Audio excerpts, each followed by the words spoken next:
Hey guys, on this episode we're going to be talking about hearing loss for musicians and how much it sucks as you get older. I'm also going to talk about a few things you can do right now to protect your hearing moving forward, so stick around.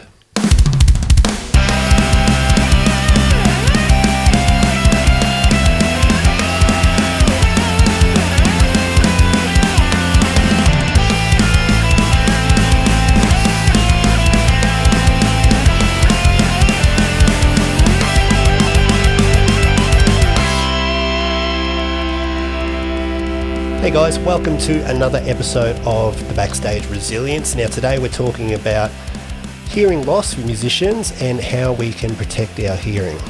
Now I know you might be thinking, yeah okay, just wear earplugs, but it's not always as simple and straightforward as that.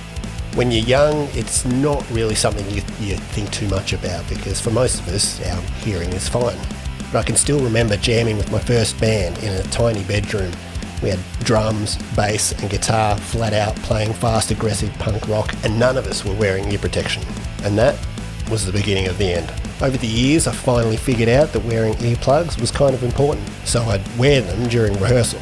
But up until not that long ago I still never wore them playing live. The main reason for that is that they generally make everything sound not that good. As I've gotten older, I've definitely noticed that my hearing is not as good as it was when I was younger. There are certain frequencies that I can't hear anymore, mostly really high ones, and I definitely struggle to have conversations and hear people in loud, noisy environments, which kind of sounds normal, but I definitely struggle more than most. Now this isn't to say that because you may suffer from hearing loss that you can't go on to have a successful music career. There's plenty of hearing impaired musicians that have done pretty well. Most notably is probably Beethoven. But there's also Neil Young, Pete Townsend, Grimes, will.i.am, just to name a few. But you need to remember that once your hearing is gone, it's gone for good. There are a few animals that can regenerate hearing, but humans cannot. And I guess one thing you need to consider as a younger musician is what is your career going to look like as you get older? Are you always going to be performing live? Are there other areas of music that you wish to explore? For me, over the past few years, I've discovered a love for audio mixing, producing and songwriting. But I know that I can never make a living as a mixing engineer on a professional level because, like I said before, there are certain frequencies that I just can't hear anymore. So there's plenty of ways for musicians to protect their hearing, but here are my top 5 tips and suggestions to ensure your ears serve you well long into your music career. In-ear monitors. Okay, so this is also probably the most expensive way to protect your hearing, but man, these things are the best. You can basically get custom molds for your ears which will block out all the noise. Then you can choose what gets fed into your ears from the mixing desk. Maybe you just want a little bit of kick, some guitar, a little bit of vocals, and then you control the volume. And you can wear these things at band rehearsal as well, so you're always in a protected environment. And if you do wear them at rehearsals, then you've got that consistency of having the same sound when you play live. And no longer do you have to fight with the bass player about what gets put into your fold, and you've got to end up with a massive wall of noise. Again, pricey option, especially if you have a lot of band members, but definitely worth the investment. Your playing and live performance will significantly improve and your ears will thank you. My suggestion is to find someone that is currently using in-ear monitors or someone who knows a lot about them and pick their brain about it because it's a gigantic rabbit hole to go down. Ear-raisers and Music-Mate high-fidelity plugs. There's a pretty neat company out there called Earjobs, and they make all things hearing protection, whether it be for musicians, for sleeping, swimming, sports. We've got it all covered. There's 2 types of earplugs that I can highly recommend though, and I'll put the link in the description below. The first being the ear-raisers. Now the ear-raisers are these funny looking plugs that kind of look like aliens.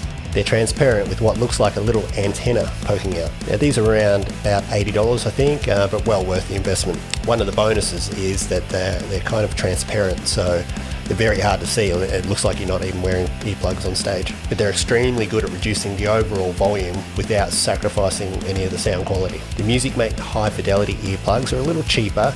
They're not quite as good, but they're extremely popular, and they come with a neat little keychain so you don't lose them. Now my third tip is really just a suggestion. Always wear earplugs in loud environments. Now it goes without saying, but it's something that most of us don't do.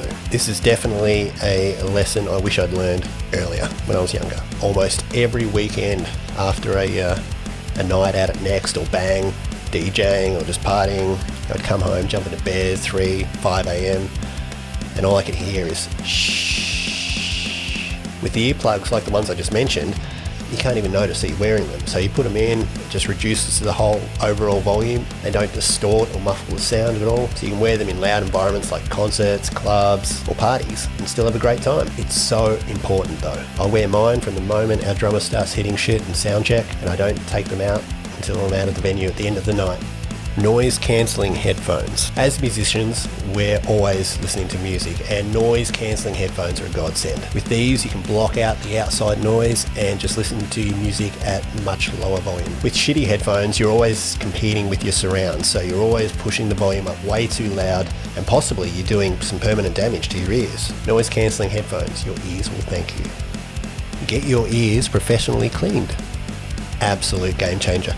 During the early stages of the pandemic, around May 2020, I developed a sinus infection. I still believe it was caused by COVID, but I never tested positive, so I guess I'll never know. But because of this sinus infection, I was referred to a ENT, which is ear, nose and throat specialist, to be examined. He determined that it wasn't anything major, but it did require surgery. I don't have private health cover, so fast forward to 2023 and I'm still on the waiting list for that surgery. But anyway, as part of his check, the specialist took a look at my ears and he said, hey, I can clean these out while you're here. He pulled out this vacuum thing and one ear at a time, he put it in and sucked out all this gunk and stuff. And my God, it was like hearing for the first time again. Unbelievable. So I highly recommend getting this done every couple of years and simply avoid putting cotton tips in your ears, as good as it feels. Don't do it. You just cause more damage, push the wax back in your ear. Alright guys, that's it for this episode. Don't forget to click like and hit that subscribe button, and I'd love to know some of your best practices for protecting your hearing. So if you've got any suggestions, leave them in the comments below. I'll see you next time.